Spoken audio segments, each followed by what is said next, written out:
जाता है ना। टाई पहन लेने से सूट पहनने से काफी नहीं हो जाता है, ये समझ लीजिए। भी तो एक महोदय ये भी बोल गए कि हम 24 घंटा तक वो जागते हैं।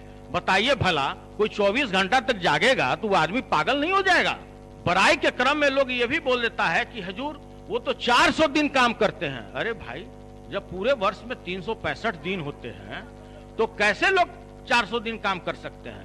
नमस्कार, मेरा नाम आलोक है। आप लाइव टीवी देख रहे हैं। बिहार विधानसभा के सत्र का अंतिम दिन कल था। 17वीं विधानसभा का जो सत्र जिसकी शुरुआत हुई थी उसका कल अंतिम दिन था। खूब वाद विवाद हुआ, पक्ष और विपक्ष दोनों ही तरफ से खूब ज़बानी हमले किए गए। ऐसे में बिहार विधान परिषद में भी उस वक्त माहौल थोड़ा गर्मा गया जब सूट बूट वाले सुनील सिंह, हम सूट बूट वाले सुनील सिंह इसलिए कह रहे हैं क्योंकि आपको पता है आरजेडी के एमएलसी हैं सुनील सिंह, बिस्कुमान के चेयरमैन हैं और सूट बूट में ही अक्सर दिखते हैं। बिहार विधान परिषद में वह अपना वक्तव्य रख रहे थे। राज्यपाल के अभिभाषण के बाद विपक्ष और सत्ता पक्ष दोनों को ही धन्यवाद ज्ञापन करना होता है। ऐसे में सुनील सिंह अपनी बातों को रख रहे थे जब सुशील मोदी उन पर काफ़ी ज़्यादा आग बबूला हो गए।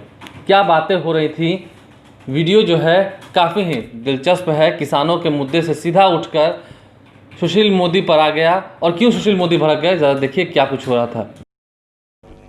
ये जो ज्वाइंट सेशन हुआ था उसमें ये बहुत दिनों के बाद पहली बार वहाँ हल्ला हंगामा हुआ है। पहली बार, बहुत दिनों से चुपचाप हो रहा था तो उसके कारण भी बहुत लोग सुन नहीं सके थे, उसका भी कारण था। महोदय, सिस्टम का ये अंतरात्मा पर हाथ रख के कोई बता दें, ठीक है कि किनको साउंड सही समझ में आए। लेकिन जो लिखा हुआ था उसको हमने पढ़ा और हुजूर पढ़ा, इसमें खासकर कृषि की बात। कोई भी महोदय, जब भी कोई भी नेता हो, छोटा नेता हो, बड़ा नेता हो, पैक्स के अध्यक्ष हो, मुखिया के अध्यक्ष हो, भले सुशील मोदी जी आज तक पैक्स का भी चुनाव नहीं जीता, वो बात अलग है, उस पर हम चर्चा नहीं करेंगे, लेकिन महोदय, मैं एक बात कहना चाहता हूं।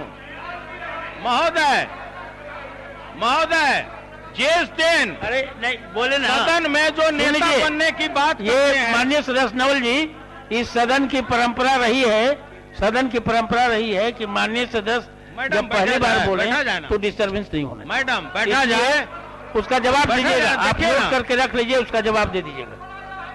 अध्यक्ष महोदय, जिस दिन सदन में बनने वाले नेता आ गया, हुजूर, सदन में जो नेता बनते हैं, जो किसी के ऊपर आरोप लगाते हैं, मैडम हाथ जोड़कर विनती करते हैं आप कृपया चुप रहें।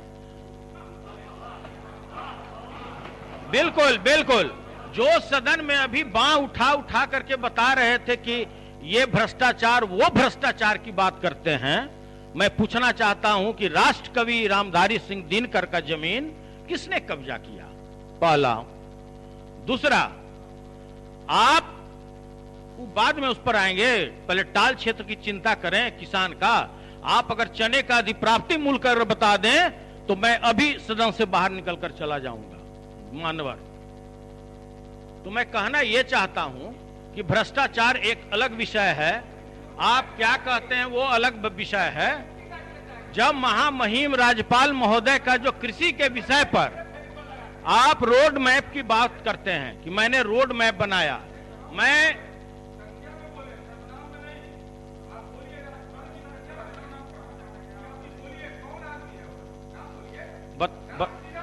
देखिए, उठ गए, हमको बताने की जरूरत है। खुद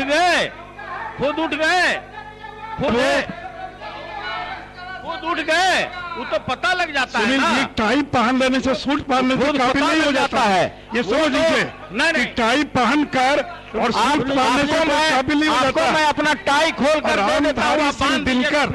रामधारी सिंह दिनकर की जमीन पर कोई कब्जा कर तो क्या बिहार चुप रहेगा? इसका आवाज नहीं आ रहा है। इसे अनर्गल और बेबुनियाद बात मत क्या कीजिए, इसका और दिलवाइए ना। सुनील जी, आपको ये नहीं मालूम है कि मैं जिंदगी में आज तक कोई चुनाव नहीं हारा हूं और 3 बार विधानसभा और 1 बार लोकसभा छात्र संघ का चुनाव जीता हूं।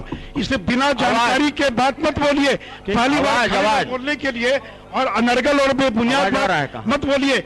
जो बोलिए सोच समझ कर सही बोलिए। और अगर दिनकर जी की जमीन पर अगर किसी ने कब्जा किया, एक कागज भी दिखा दीजिए सती महोदय। आवाज। इस तरह का नरकल और बेबुनियाद आरोप मत लगाइए सती महोदय, मैं यही कहना चाहूंगा। अभी हमारे एक आदरणीय सदस्य महोदय ने बोला कि नाम बताइए। इस तरह से छुपा हुआ बात मत बोलिए, तो हमको बताने की जरूरत नहीं है कि किनके बारे में हम बोल रहे थे। और जब तक तितकी नहीं लगता है, जब तक तितकी नहीं लगता, तब तक कोई आदमी उपलाकर ऊपर नहीं आता। अब देखिए, आप हमें पता है कि आप अगर पार्षद नहीं होते तो डिप्टी सीएम कैसे होते, हमको ये बात पता है। और मान्यवर, माने सुनील बाबू, बहुत दिनों की बात है, एक जयशंकर प्रसाद जी की कविता है कि जो घनीभूत पीड़ा थी मस्तक में स्मृति सी छाई, दुर्दिन में आंसू बनकर वह आज बरसने आई। इसका रिपीटेशन नहीं होना चाहिए। मैं इस बात का ध्यान रखूंगा सभापति महोदय। मैं महामहिम महोदय का अभिभाषण में एक चैप्टर कृषि पर देख रहा था। बहुत, आप लोग भी अखबार में देखे होंगे, सारे लोग देखते हैं, सारे लोग सुनते हैं। जब भी भाषण का शुरुआत होता है कृषि पर, तो किसान की बात की जाती है कि भाई जब तक किसान का विकास नहीं होगा, राज्य का विकास नहीं होगा, राज्य का विकास नहीं होगा तो आपका जीडीपी नहीं बढ़ेगा। बात तो बहुत होता है, लेकिन मान्यवर, सबसे बड़ी बात है कि आज तक बिहार में अगर सरकार बता दे कि मैंने एक छटाक भी धान खरीदा हो, एक छटाक, बिक्री कब से शुरू हो गया? 15 तारीख से, 15 नवंबर से राज्य सरकार ने घोषणा किया कि हम अधिप्राप्ति कार्य प्रारंभ करेंगे। पूरे बिहार में महोदय 8463 पंचायत है। स्वाभाविक है, जब 8463 पंचायत है तो 8463 पैक्स भी होगा।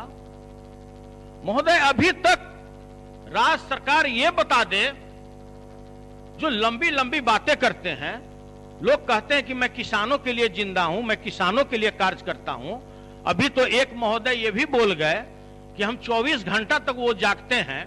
बताइए भला, कोई 24 घंटा तक जागेगा तो वो आदमी पागल नहीं हो जाएगा? 6 घंटा उसको घटा देते, 22 घंटा रखते, 18 घंटा रखते, खैर उनकी बात है, उस पर हम गहराई में नहीं जाना चाहते।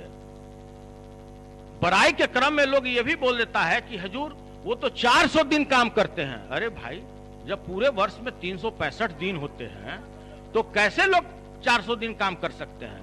तो चलिए, उनका भी पीड़ा समझा जा सकता है कि उनके अंदर में क्या पीड़ा है।